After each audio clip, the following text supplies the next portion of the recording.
Okay, yes, we're ready. I think we can get started. Thank you everyone for joining us for today's webinar. My name is Ophir and I will be hosting this webinar with Iris. Hey Iris. Hey. We're actually sitting across the room from each other. Hey. Yeah. Same room. Hi. Yeah. So thank you everyone for joining. First things first, this is a live session, live webinar. We're doing it as we speak. So throughout the webinar, you have the option to ask questions. You have the chat window. I think it's on the right side. You have the chat window. Feel free to ask us questions and we'll address them at the end of this session. So we're trying to have it to make it a short session. We'll have a 30-minute session followed by 10 minutes of Q&A. Again, so feel free to ask away throughout the session. And today, we're going to talk about surprising targeting hacks and kind of a new model developed to help us look at targeting and at our audiences and how to build our audiences in kind of a different way. So let's kind of just jump right into it. Before that, just saying hi, I'm Ophir, I'm hosting it. With me I have Iris, which is kind of a serial entrepreneur, knows the ins and outs of building marketing channels and scaling them. Yeah, I think that over the last, 15 years, it's a long time, I've been handling marketing from all the different angles, from brand and advertising and content, but I really, really love the numbers and to get everything right, and that's something that we're going to deal with today. All right, so today's topic, and I think it's kind of a large one and a tricky one, is the hidden power of your website visitors. And you know, I think the interesting thing about this is then we see website visitors, we sometimes see it as a kind of large number, right? Let's say we have 5,000 or 10,000 visitors for our website, but we really kind of see the intricate or the Yeah, I think it's like we're so used to seeing like all the numbers on Google Analytics or any other analytics tools you're using.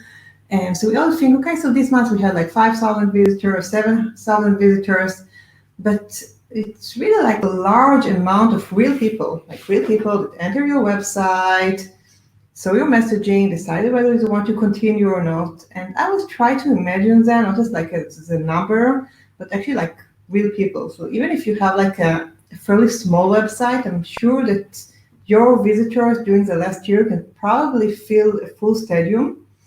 And what we're going to deal with today is to really try to think about these people, what they do on your website, which type of prototypes can you see, and how to use it in order to really leverage your advertising and email campaigns.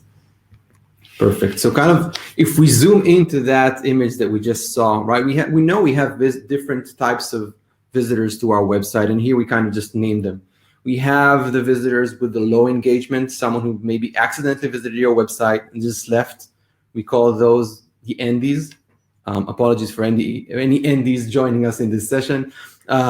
We have the somewhat engaged, right? Showed intent, but maybe did not buy, or took for certain steps of the funnels, but maybe did not complete it.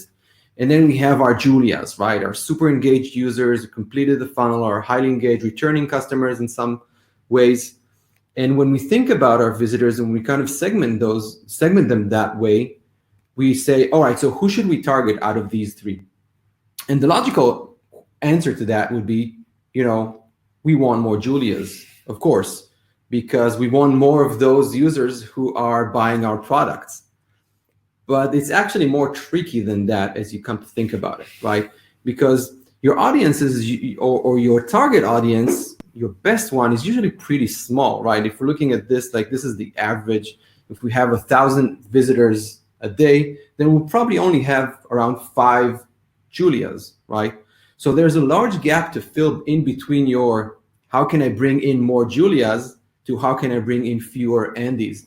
And so there's kind of a large gap there.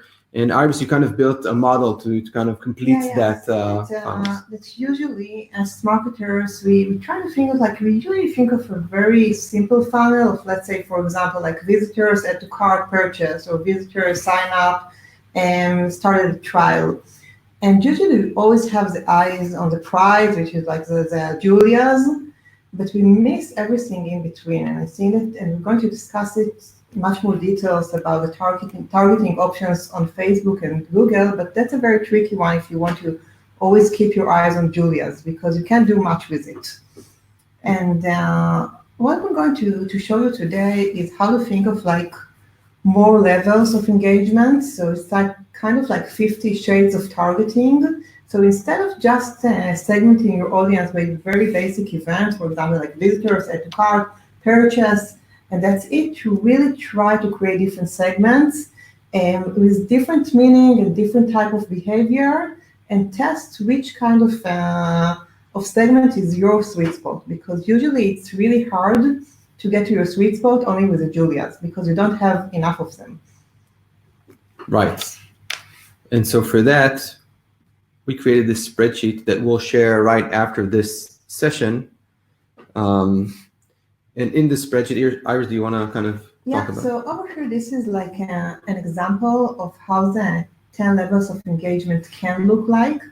And what we're doing very differently from the models that you usually think it is that instead of building like a very specific funnel, it's more about taking like baby steps of the engagement within the website. So for example, level 1 is someone that didn't do anything at your website. And level 2 is someone that maybe visited only like another page, or someone that even like scrolled. That's also like a huge difference. You're probably going to see that 50% of the users that arrived to your website just left without doing anything.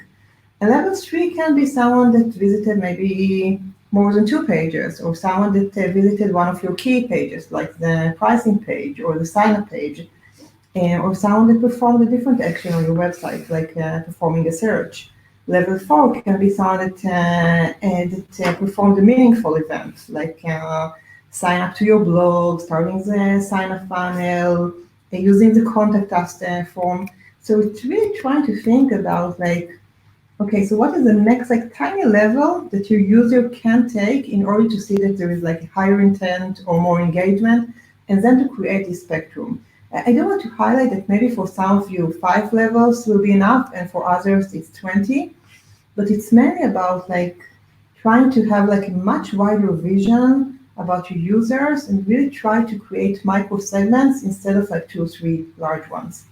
Yeah, and just a quick note, we will be sharing this spreadsheet with you. This is a template that we created that will help you build your levels. So after this session, we will be sharing this with you. So you can see there are 2 sheets over here. One is the sample data. So this is just an example to give you ideas. And there's another sheet where you can enter your details. This is a read-only file, so just duplicate it and then enter all your info. And I do think that even if you want and continue to the next steps of targeting on Facebook and Google and MailChimp, which we do advise to continue, of course. But I think that even that this exercise of just thinking about your funnel in a different way and thinking about the baby steps within the website will really help you to optimize the website and to understand your visitors better. Right. And so now, as we kind of know how to, or we discuss how to build that model, let's talk about how to actually use it in real life in terms of targeting the right people. Yeah. Okay, so let's start with Facebook and Instagram. And every time I refer to Facebook, I refer to Instagram as well, because the targeting methods are the same. And so most of you probably advertise on Facebook. Most of you probably know the lookalike audiences. If you don't know it, so this is kind of like the basic targeting method on Facebook, where you can create a seed. Seed is a list of users, or it can be an event that you use on your website. For example, every user that signs up.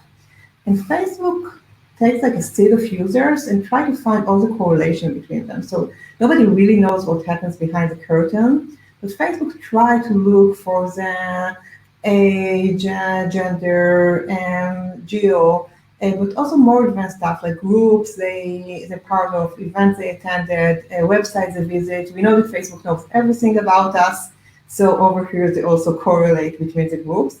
And then from a seed of like a few hundreds or a few thousand of users, they're able to create an audience of about like 1 million users that have some kind of a similarity. And you can see like the minimum seed that you can use is 100 users. That's also very tricky, because in most cases you need from the same geo or you need to upload the list of users, and Facebook won't find matches for all of them. So in most cases, you'll probably need a few hundreds of users in order to create it. And the recommended seed for an audience is like 1,000 users, and you're probably going to get the best results with like 10,000 users or more. It really varies from one website to another. So let's say, for example, that you're selling like cosmetics in LA, it's something very local, and you have like women coming from the same age group, same location. So it might work out with a very small seed, but in most cases, you'll need a couple of hundred or a couple of thousand in order to get to these results. And here comes the main problem, that you don't have enough Julias. And this is like the topic of the webinar today, that we're always targeting like the best users, but we don't have enough of them for the way that Facebook and Google really target the users. So over here you can see that the same lookalike audience will be created with the same size, no matter what the seed size is. So if you have like entities that are pretty large, it's going to work. You're going to find better similarities in the Julias. And what is really interesting that you can find, you over here, you really need to look for the right balance. So you never know where Facebook will optimize best the tipping point between having like the right kind of users, like the users with the highest intent, and the users that you have a seed that is large enough of that you can create a good audience. So sometimes it can be level 10, sometimes it can even be like level 2 or level 3. And over here, like I think that the test can really, really help you optimize your Facebook ads. Another thing that you need to take into consideration is the overlap between the audiences. So what we advise right now is to create like 5 levels, 10 levels, 20 levels of users, and to really discover what is a lookalike audience that works best for you. By the way, once you find it, because it's so large, you can usually use it for a while. But in many cases, the audiences are going to be very similar. So for example, you might find out that that level 7 and level 8 are almost the same when you create lookalike audience. There are no actual rules. So I know that for me, sometimes I upload lists that are really, really similar. For example, like they're 90% similar. And sometimes the lookalike audience that are created by Facebook are going to be almost the same. And sometimes I find only like 10% of correlation. It means like they're targeting very different segments of users. And you can actually use Facebook to discover if they are the same or not so. And that's really, really simple. So just go to the audiences and click on two audiences, and then click on the show audience overlap. And over here, you can see, for example, for these two audiences that we have almost 80% of correlation. It means that you usually won't try both of them. You're probably going to get more or less the same results. Maybe you can try both of them, but if you have limited resources, both like time or money, I would focus on the groups that don't really overlap. What you can do, what it is very interesting, if you have a high overlap, is to exclude one level from the other. So let's say, for example, that you have like level 9 that works really well for you, and you want to remove all the users that just visited your website without doing nothing. So you create 2 lookalikes, and then you can remove all the overlap, and then you're probably going to have much better results. And let's also discuss objective. So I think this is also like one of the key ways to optimize your Facebook ads. If you don't know objectives, then every ad set on Facebook has what's called an objective. So you can tell Facebook, I want people that we're targeting on this ad set to either click on the website, to enter the website, to like the website. But in most cases, you would like them to perform some kind of event. For example, to sign up or to add to carts. And over here, it's much, much more tricky, even than the lookalikes, because over here you need a large number of users that performed a certain event every day. So if you can move on to the next slide. Sure.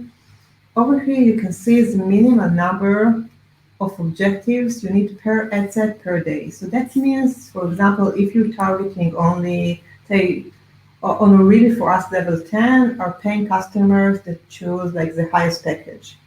And you need, for minimum, like for it to work, 8 of these customers every day, but it's come only from Facebook and only from these ad sets. So that is usually very limited. By the way, if you're not using an objective and you're just referring people to your website, I would highly, highly recommend to start it now.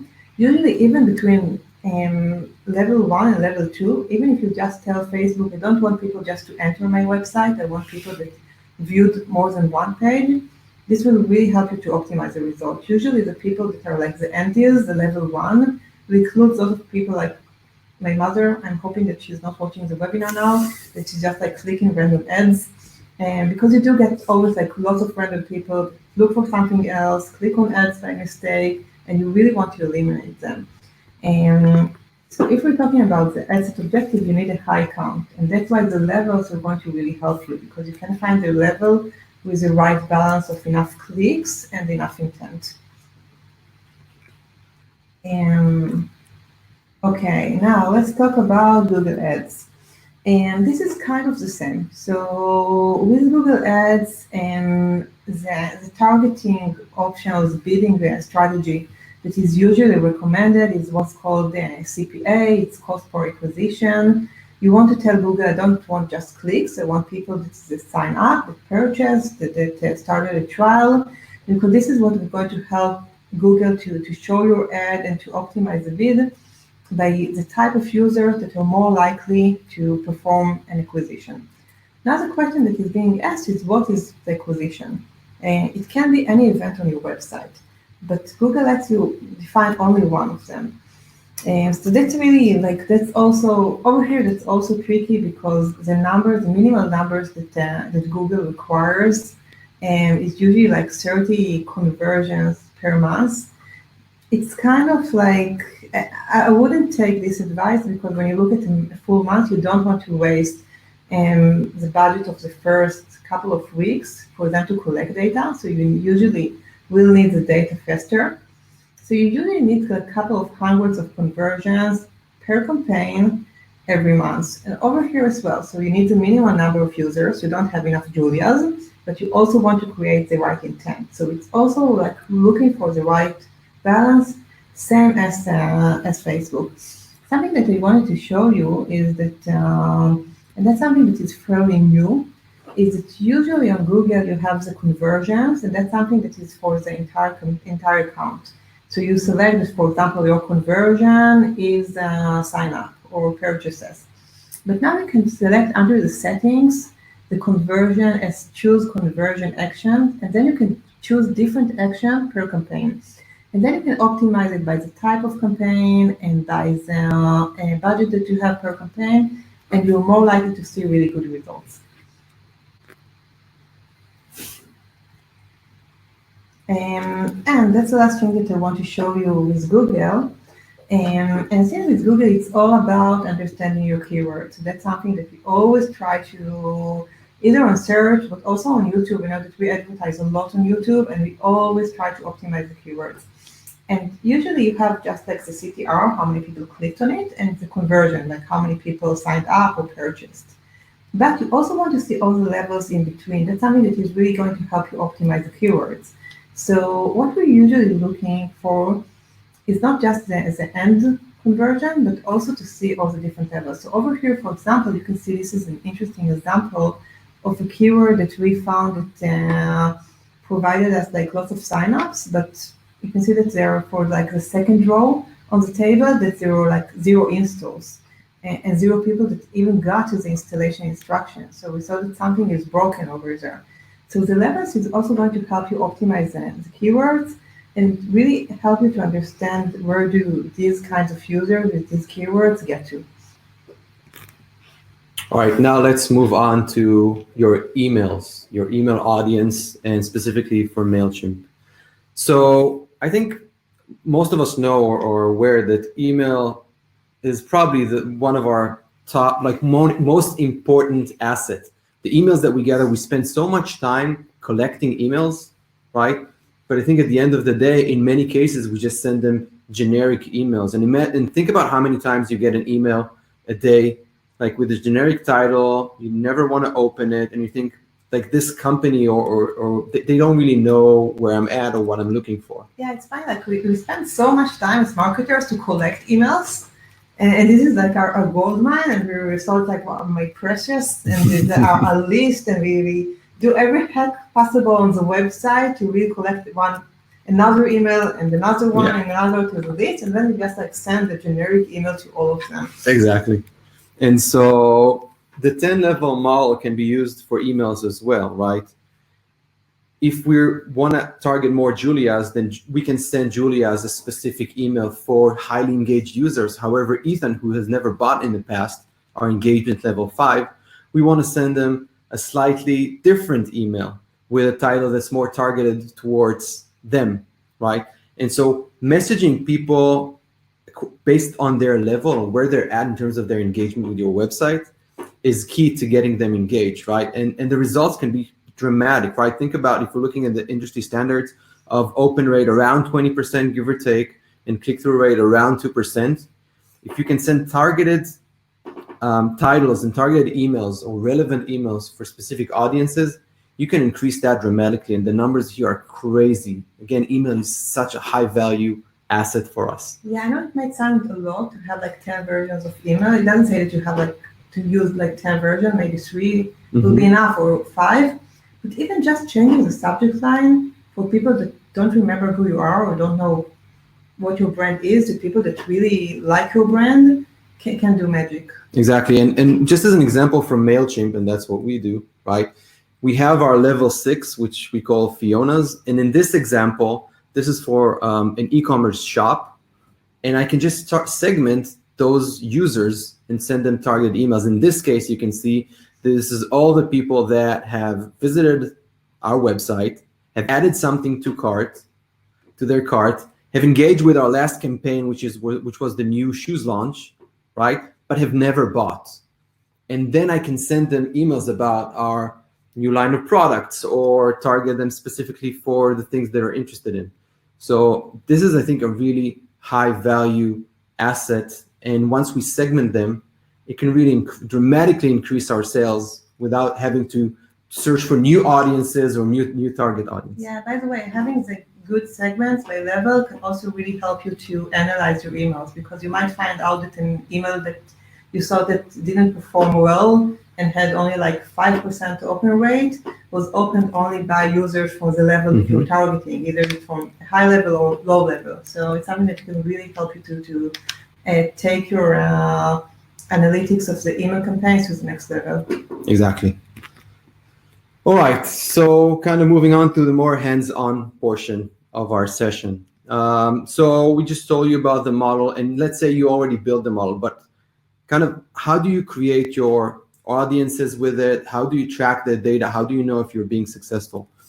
And to show you how we use it, I'm going to show you how we use it at Oribi, on Oribi. But before that, let's just talk for 2 minutes, shameless plug here, on what Oribi does, because we use actually our own product to export these events to all these platforms. And so what we do and what we believe in is that the analytics can be or needs to be for everyone. It should be simple. It should be based on data, right? But it should also be action oriented. So not just drowning in a lot of reports, not knowing what the next step is, but actually understanding, all right, so I need to invest in this or I need to do that. And so that's the platform that we're building. And we do that by 3 things that I will talk today about 2 of them, but just kind of very high level about these things. The first one is codeless events, which is, I think, a really key part. The ability to understand or to track, or Oribi automatically tracks everything that goes on your website or digital assets. So any change, any new buttons that are added, any new pages that are added, you don't need to go to a developer, wait for 2 weeks for them to add it, and then it wasn't tracked correctly, and then you have to redo it. So it does that automatically. We really want to give marketers the freedom to collect the data about themselves. I know how frustrating it can be that you want to track a specific action. Like, for example, we wanted to know how many people signed up to the webinar, from which channel they got, if there's a correlation between paying customers and users that sign up to the webinar, and we did it by ourselves. We didn't have to wait for a developer to integrate an event and then wait for the data. And so just to give you the freedom to act by yourself. Exactly, and I'm going to show you how we do it in a second. So the second thing, and we won't dive into that during this webinar, is the action items, right? So not just, again, a lot of reports, but actually what should I do? Where should I invest? What should I do tomorrow morning? Which channels should I invest my time and efforts on? And then the third part is, all right, so we have all this, we have this data and we have our clear action items. How do we send them? How do we build better lookalikes? And I think this is the focus of this webinar. How do we build better lookalikes? How do we send targeted emails? And I'm going to show you that in a second. All right, let's jump into Oribi. So this is actually Oribi on Oribi. This is how we track Oribi on Oribi. And what I want to do here is I want to show you how we measure a specific part of the funnel. Now, this is how our one of our landing pages look like. And what we're trying to do here is we're trying to define specific level. Let's say in this case it's level 6, and those are our Fionas. And in this case, we're seeing that we're asking our customers to choose which type of one of these describe you best. And we want to, in this case, measure only the people who clicked on e-commerce, right? And so what we want to do is we just go into Oribi. We say, hey, I want to choose the people that have clicked on e-commerce. There it is, right? Yes, this is the button that I want. And it shows me I'm seeing that on 9 pages. Perfect. I want all these pages. I pin this event. I give it a name. In this case, let's call it, I don't know, let's call it level 6 Fionas, right? Level 6 Fiona. And in this case, we'll also add e-commerce 6. And that's it. And Oribi will track this, and it actually will show us all the data that it collected already there. So because it tracks everything automatically, it's not from the minute that I define it moving forward, but I can see all the data here. And in this case, I can see I had 1,800 Fionas, and I can also see a trend line here, and I see something happening here. Oh, this is cool. So we had a traffic spike in Fionas from YouTube, 461 visitors, level 6 visitors came from YouTube, clicked on e-commerce, versus the average daily of 277 visitors. This might be something that I would want to look deeper into as well. And so this shows me everything that happened. And if I scroll down, I can see it by channels. Where did I get most of these people from? So I can see that I got most of them from direct and from YouTube, right? We saw the increase earlier. However, I see that Google Organic in this case have brought fewer people, but their conversion rate, or the people that have clicked on e-commerce, was significantly higher. Yeah, so it really helps you to match the intent between the channel and the visitor, and really to see like which level they're at. Exactly. All right. And once I created those Fionas, people who clicked on that, I can then start exporting that to my other platforms. So I can choose, I want level 6 Fionas. And now I can export this event as is to either Facebook ads, Google Analytics and ads, and to MailChimp. In this case, I'll show you how I can export this into Facebook ads. Yeah, right? So we were talking before about the frustration of needing a new event. For example, you want to try out new lookalikes and new targeting on Facebook. You need to approach a developer to add an event. And over here, we can just send the same event to all the platforms. So without using codes and to make sure you're using the same event. Another cool hack that you can use using Oribi is to actually group different events that are not really related. So you can't do it on Facebook or Google. But let's say, for example, that I want my level 5 to be any user that had some intent. So it can be either sign up to a webinar, downloading an ebook, subscribing to the blog. So you can just define all these events together, all the buttons together without any code, and to say it's enough that someone performed only one of these events and to send them as a whole, and to have Facebook or Google to target according to these events. Yeah, exactly. What's also cool and I can do here is once I export it into Facebook, I can then go into Facebook ads. This is our Facebook ads account, and create a custom audience based on our level 6. There it is. And that's it. And then I can create also a lookalike audience based on those Fionas, on those people, again, who clicked on e-commerce button on Oribi's onboarding process. Yeah. So we just show you live how to create a level, and I think it took us like 1 minute. Yeah, exactly. So that's something that you can create all the different like shades of targeting in 10, 20 minutes, and then to see all the results and to try different targeting. Exactly. And another cool thing that I wanted to show you is Oribi's visitor journey feature. And this is a cool feature because it shows you everything that the users did throughout their session or multi-session throughout multiple domains if you have those, right? And in this case, by the way, you're seeing anonymous visitors because we naturally did not want to share known visitors. But once you integrate emails into that, you also have the emails of your visitors, which is pretty useful in case I want to export the lists and then import them and build lookalikes based on those. And I can do pretty cool things here. Let's say out of the people or the visitors for my website, I only want to look at people who had more than 3 sessions. And in this case, let's say North American visitors, so US and Canada, right?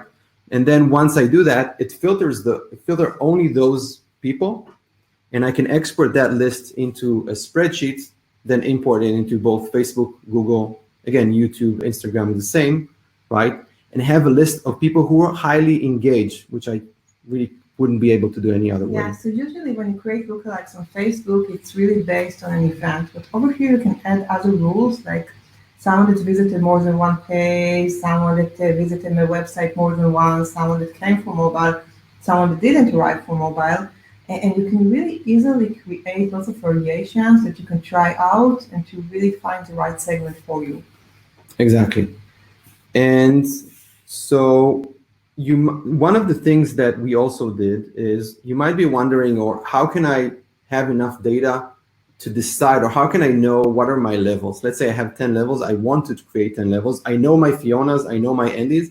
How can I think of everything kind of in the middle? So another feature that we used to kind of decide on that was our visitor journey aggregator. And what it does is it kind of aggregates all the journeys naturally, and it shows you kind of the most common paths to a specific target, right? So in this case, let's just say I want all the people who clicked on request a demo on my website, in this case, let's say in the last 7 days, and show me the most common paths that they took. And this really helped me. If I thought maybe my pricing page is one of those levels, this kind of gives you more ideas on how to build those levels. In this case, okay, we have the homepage, but we see here that this is the LP10, this is Oribi's kind of main landing page, right? And then I see that this might be something that I would want to put, let's say, level 5, right? Yeah, so I mentioned before using the key pages in order to create the levels. And I think the good question is, what are my key pages? Because you usually know how many people visited each page and maybe to which other pages they went to later. But the main question that you want to ask out of the people that are majorities, which pages did they visit before? And like something that really surprised us is that we were sure that like the product page is something that is a key page, but we found out that the pricing page is much more important. So we changed the scoring between them and changed how we divide them between the levels. Exactly. And so Oribi has tons of other features, but kind of to focus on the topic of this webinar, we wanted to focus on how you export, how you can use those features and use that kind of codeless event tracking to send the smart events and build your 10 level model. All right. So kind of before we go to our Q&A session, if you want to build your own or need help building your own 10 level model or understanding how to export those events to create your Facebook and Google and MailChimp smart audiences, then on the right side of your screen right now, you should be seeing the ability to schedule a product tool with one of our conversion experts. These are just 3. We have many more. But they're all as nice as the people. Exactly. In the image, yeah. Exactly. So we can kind of get tips and get our help in optimizing They can really that. help you to analyze your data. So you can sign up to Oribi and install the product. That's also really easy. And for most platforms, there's a plugin, so you don't need to even use code. And then they can walk you through your data and to help you build different models and to help you learn how to optimize it and also use Facebook and Google Ads better. Perfect. All right, now moving on to our Q&A session. First of all, first question. Yes, this session is being recorded, and we will send you the recording over email once the session ends. No worries about that. We'll also, as I mentioned earlier, share the model itself. So no worries. I hope that they just ask this question, he or she are still here. Yeah. They are still Yeah, exactly.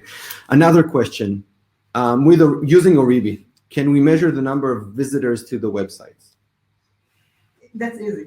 Yeah, exactly. That's much more. We can measure how many visitors performed each action, each combinations of actions, and much more data. Yeah, so you would want to start with looking at how many people visited your website, but kind of, if we're looking at a deeper level, let's look at what we really want to measure. We want to measure the conversion to button clicks. We want to measure the conversion to paying customers. We want to measure how specific our individual pages are doing compared to others. Did this change that we make actually was worthwhile, right? That's kind of where Oribi focuses. We can track all your website visitors, of course. I think what's really cool is how deep we can get. Yeah, we can track exactly what they're doing. Exactly. All right. So another question: How does the Facebook pixel tracking feature into all this?